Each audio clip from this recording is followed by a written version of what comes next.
Hello, I'm back again. I finally got the doggone episode done. It's called, I'm doing an Impact Wrestling review. It was on Valentines Day. Hogan comes out, and all the fans are cheering. He makes an announcement, but what I don't get is why does he make four? Why the heck do we have to make 4 matches? At first, I don't get why he had to make 4 matches just to see who's gonna be the #1 contender at Knockdown.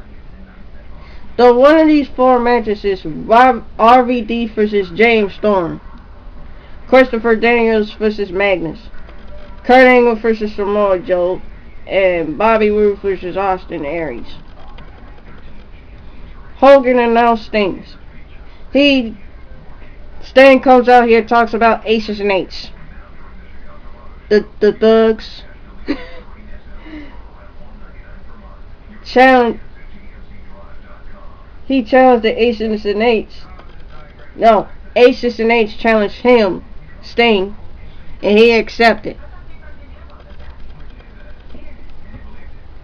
He could. Now he's gonna look for the 3 killers for him at Lockdown. Tag team. That's gonna be like a. Is it? I think it's gonna be an 8-man tag team. I don't know. Sting. And then Sting goes on saying, "What you gonna do when the Stinger runs wild on you?"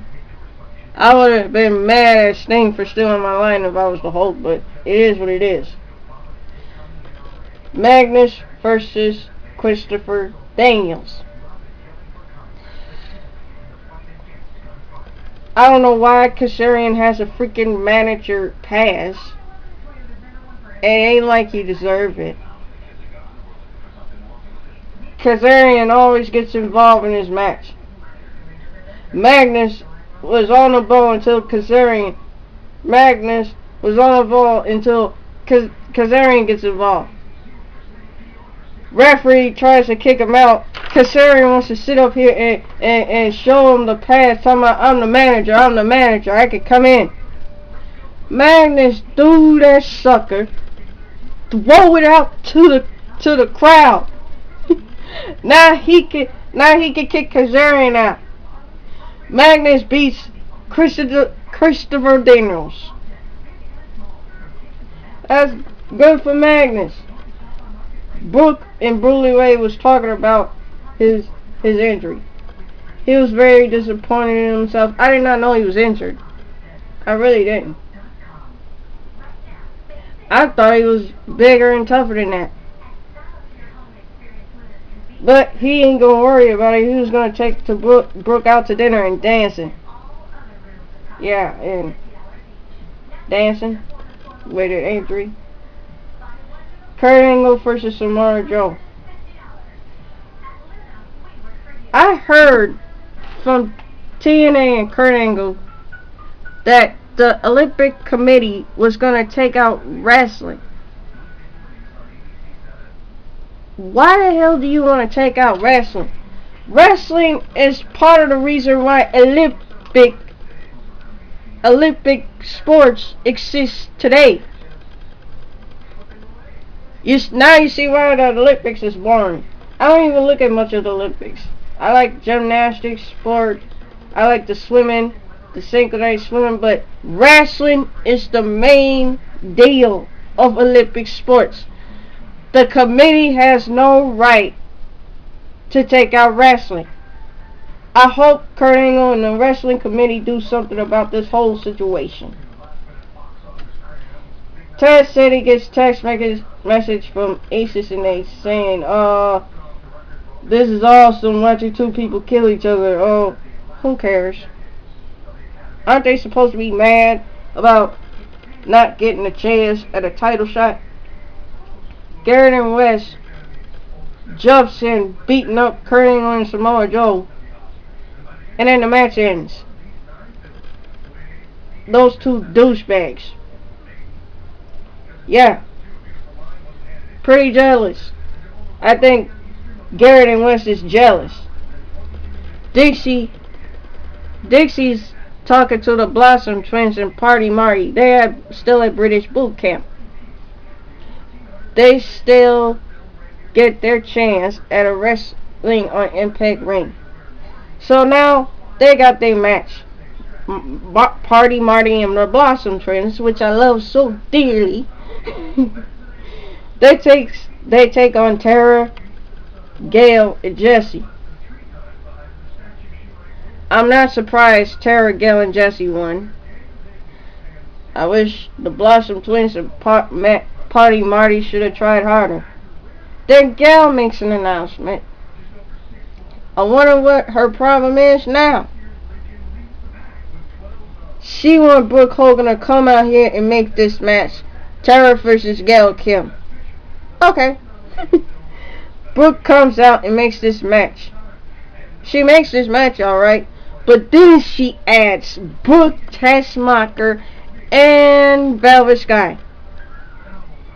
Yeah. That match starting tomorrow on the 21st, which is going to be February 21st.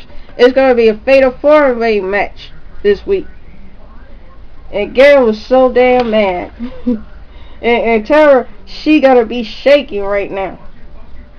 She should be, as she should be. And to make sure there's going to be no shenanigans in that match, she's going to make sure she sits at ringside. Well, that's a smart thing, considering Jesse always gets involved.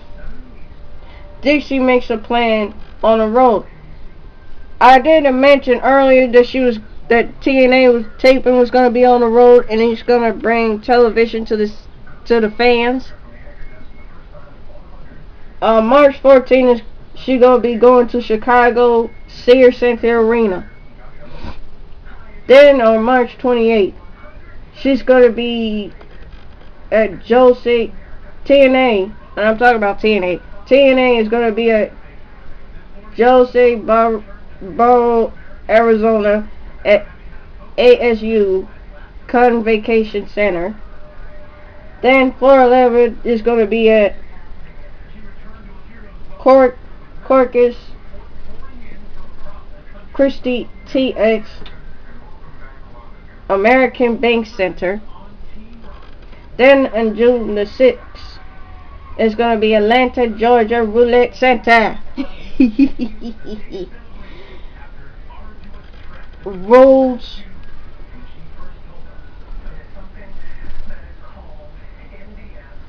and Ruling Aries. They talking about taking all the gold, including the Knockouts title. Y'all is dudes. Y'all gonna be rocking around with a women's title? Isn't that not? Never mind. And they arguing over which title they're gonna take. I ain't stand about them too. RVD versus James Storm. James Storm's the winner. Joseph Parks steady listening to the boys in the back. They told him he needs to learn how to politic in order to get the World Heavyweight Champion. Why they told him that? And then they tell him something about Red. I agree with Hogan. He don't even need to be politics. You don't see Sheamus walking around with a big old sign. Sheamus for the World Heavyweight title. Sheamus from WWE. Hogan. Brooke was talking to her dad about Bully Ray and his desire to become champion. Hulk Hogan tells Brooke, look, stop pushing so hard. Everybody wrestles hurts. She talks about how Bully Ray was hurt and usually wrestles hurt. Okay. But everybody else is wrestling for a title.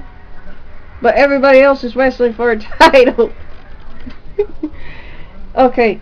Brooke stated that she knows something about Bully Ray. Only reason Bully Ray wants to be in this business because of Hulk Hogan. That I recently just known about that just now. But and then he wants to be a champion. But Hulk gotta remain objective. You can't always win the argument you can't always win an argument with him. You really can't. Then Bobby Roode versus Aries. This kills me. Bobby Roode and Aries started poking at each other, arguing over who should lay down and who should pin who. It's getting boring. Aries started talking about he says he's gonna be the bigger man and lay down.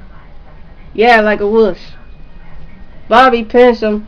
Aries reverse him to make a pin. Now they arguing and now they fighting and pushing each other. They're constantly yelling at the ref, pushing each other. I'm like, come on, wrestle already.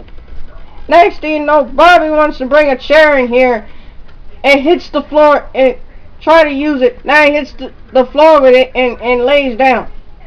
Aries picks up the chair and does the same thing. And they both lay down. The ref seems so confused. They checked to see if both was hurt. Bobby's sitting up here doing this. And the ref is all stressed out. Bobby and Aries kept playing freaking possum. I'm like, for real? They finally got up. They finally got up. All of a sudden, they pointing fingers. Really? Y'all is some childish fools, I tell ya. Chavo and Hernandez comes out. Now Aries and Bobby gets out of the ring. The ref is counting. Bobby and Aries pushing each other. They both ran back in the ring. They both got counted out. Aries was close, but they both got counted out. That was a waste of time. That was a waste of taping. And then Hulk and Sting go talking. Then Hogan goes out to the ring and makes an announcement. He was going to pick the winner of who's going to be the #1 contender of the World Heavyweight Champion. And then all of a sudden, Aces and Aces come out. Okay. They're cornering Hulk Hogan. Bully Ray comes out with a chainsaw. Sting comes out with 3 bats. I'm like, yeah, back on up, Aces and Aces, back on up. And then Devon standing on the gate talking about beat my ass, do something, what you gonna do? Shut up. Okay, okay. I was disappointed that the Aces and Eights ruined the show ruined this moment yet again. I was hoping for Hulk Hogan to pick the right person for the world heavyweight title. And until then, I'll see you guys later. Peace.